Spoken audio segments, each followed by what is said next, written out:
pode ter de duas formas diferentes alíquotas progressivas. Tá. Uma progressividade é em razão do valor venal. E a outra progressividade é essa que eu acabei de falar. A outra progressividade é para se cumprir a função social da propriedade. Você não esqueça do seguinte, que essas progressividades, embora eu esteja usando o mesmo termo, a mesma expressão, o que acontece? A progressividade por conta do valor venal tem fim arrecadatório. Já a progressividade em razão da função social da propriedade, tem fim regulatório. Repito para você que está anotando. IPTU, progressivo por conta do valor venal, objetivo fiscal. Objetivo arrecadatório. Já o IPTU, com alíquotas progressivas em razão da função social da propriedade, você está falando de um IPTU extrafiscal com fim regulatório. Ficou claro? Então, é uma distinção bastante importante. Tranquilo? Aliás, a IPTU com alíquotas progressivas em razão da função social da propriedade, isso sempre foi possível ser aplicado. Pelo menos se você observar o nascimento da nossa Constituição Federal no dia 5 de outubro de 1988. Tranquilo? E o interessante notar, para a gente ir fechando esse assunto, é que o Estatuto da Cidade, essa lei federal, regula como que o IPTU pode ser aplicado. Na verdade, quais são os parâmetros, quais são as condições, quais são os limites para o IPTU ser utilizado como instrumento em razão da função social da propriedade. Olha só, o Estatuto da Cidade, essa lei 10.257 do ano de 2001, ela informa o seguinte, para começar, que o IPTU de um ano para o outro, se você não cumprir a função social da propriedade, ele pode dobrar de tamanho. Exatamente, ele pode inchar dessa forma.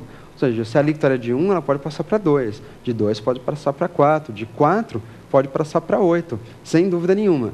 Mas perceba, ela de um ano para outro, a alíquota pode, no máximo, dobrar de tamanho. No máximo, dobrar de tamanho. 2 para 4, 4 para 8, e assim, progressivamente ou sucessivamente. Alguém vai me dizer, nossa, professor, mas espera aí. Então, se alguém não cumprir com a função social da propriedade, a alíquota vai aumentando assim, 8 para 16, 16 para 32, 32 para 64, não para nunca? Porque pensa bem, imagina você pagar 64% de alíquota do IPTU. Eu não consigo pagar 1%, às vezes vou pagar 64%. Isso não tem uma característica confiscatória? Você tem toda a razão. Você tem toda a razão, meus amigos. Com certeza, o IPTU ele tem que sofrer alguma limitação neste ponto. E é o Estatuto da Cidade que regula isso. De acordo com o Estatuto da Cidade, o IPTU com alíquotas progressivas pode, no máximo, chegar a 15%. Tudo bem? De acordo com o Estatuto da Cidade, no máximo, o IPTU chega a 15%. Pode superar essa alíquota? Superar essa alíquota? Não. No máximo, 15%, que mesmo assim, convenhamos, pagar 15% do IPTU, você não vai querer pagar isso por muito tempo, né? Pagar um ano de IPTU a 15% já vai ser uma pancada, já vai ser, na verdade, algo bastante rigoroso no bolso do contribuinte. Agora, pagar por 2, 3 anos, imagina pagar 6 anos de IPTU a 15%. Bom, você teria condições de comprar um outro imóvel nas mesmas condições. Tudo bem? Mas então, por que aplicar uma alíquota tão alta? Porque o objetivo, neste caso, da Prefeitura não é abastecer os cofres públicos, ao contrário, o objetivo da Prefeitura nessa situação é fazer cumprir com a função social da propriedade. E aí, para a gente encerrar, é o seguinte, e se eu cumprir com a função social da propriedade? A partir do momento que você cumprir com a função social da propriedade, no ano seguinte, no exercício financeiro seguinte, a alíquota deverá retornar ao seu padrão normal, deverá retornar, na verdade, à sua base.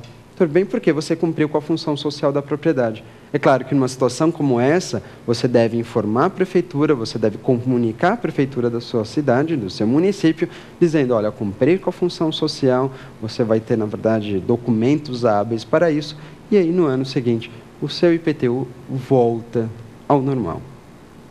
Ficou claro, então?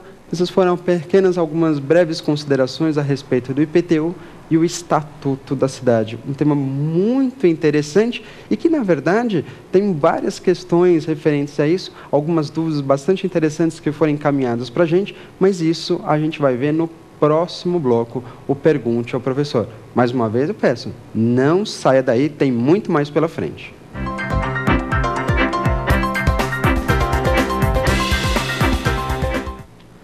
Voltamos, meus amigos, agora para o nosso segundo bloco, o Pergunte ao Professor. Aliás, você sabe muito bem que você deve e pode participar bastante do nosso programa, especialmente nesse bloco, encaminhando as suas dúvidas, suas perguntas, tudo que você precisa saber a respeito desse e de outros temas, através do e-mail provafinal@lfg.com.br. E mais do que isso, se você quiser acessar esse e outros conteúdos, também tem o nosso site, www.lfg.com.br. Vamos lá, então, na verdade, para nosso segundo bloco, Pergunte ao Professor, para que você descubra um pouquinho mais a respeito do IPTU e o Estatuto da Cidade. Recebemos uma série de perguntas sobre isso, e algumas bastante interessantes, que, aliás, pode ser a sua dúvida. Então, fica de olho aqui. Vamos partir já para a nossa primeira pergunta. Professor, o principal objetivo da Prefeitura com o IPTU não é arrecadatório? O principal objetivo da Prefeitura com o IPTU, num primeiro momento, eu concordo, na verdade, arrecadatório. Afinal de contas, ela precisa demais de abastecer os cofres públicos, sem dúvida. Entretanto, o IPTU, como de certa forma a gente viu, pode e deve ser utilizado como um grande instrumento regulatório. Ou seja, a gente sabe, então, que o IPTU ele tem lá a progressividade de alíquotas. Na verdade, como a gente dispôs no tema do dia, né? Progressividade de alíquotas por conta do valor venal, que é um objetivo, na verdade, de se atingir o que a gente chama de justiça fiscal.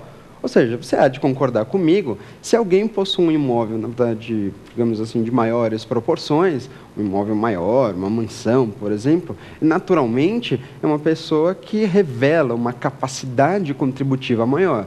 Porque, olha, para você manter um imóvel enorme, um grande apartamento, uma grande casa, de um grande terreno, naturalmente é porque você deve ter uma condição de riqueza maior.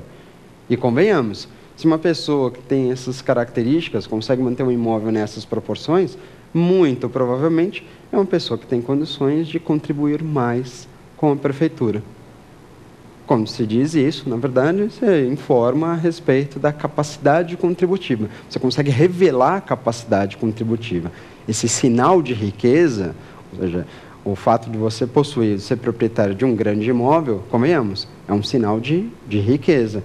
E quanto maior for o sinal de riqueza, quanto maior a riqueza, a prefeitura entende naturalmente que se você tem condições de manter um imóvel nessas proporções, você tem condições de pagar mais imposto por isso. Perfeito? E aí, claro, objetivo arrecadatório.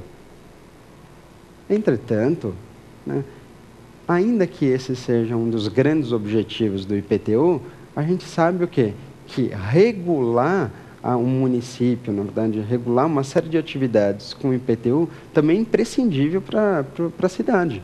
Afinal de contas, o IPTU, como a gente viu, pode ter alíquotas variadas em razão do uso, em razão da localização do imóvel, mas especialmente, como a gente tem visto até esse momento, o IPTU ele deve ser utilizado como um grande instrumento que favorece o cumprimento da função social da propriedade. Perfeito? Vamos lá, então, vamos partir para mais uma pergunta interessante a respeito do IPTU e o Estatuto da Cidade. Professor, quando o município aumenta a carga do IPTU, isso pode ser exigido imediatamente? Quando o município aumenta a carga do IPTU, bom, e isso a gente tem que admitir, isso é mais comum do que se parece, né? Quando o município aumenta a carga do IPTU, isso não pode ser exigido imediatamente? Ué, essa foi a pergunta, na verdade, do nosso colega aqui, do nosso ouvinte, do nosso telespectador. Bom, quando você pensa em aumento da carga tributária, independentemente de se tratar do IPTU, quando se fala em aumento da carga tributária, toda vez que há aumento da carga tributária, existe um princípio disposto na Constituição Federal que, ainda bem, protege nós, contribuintes.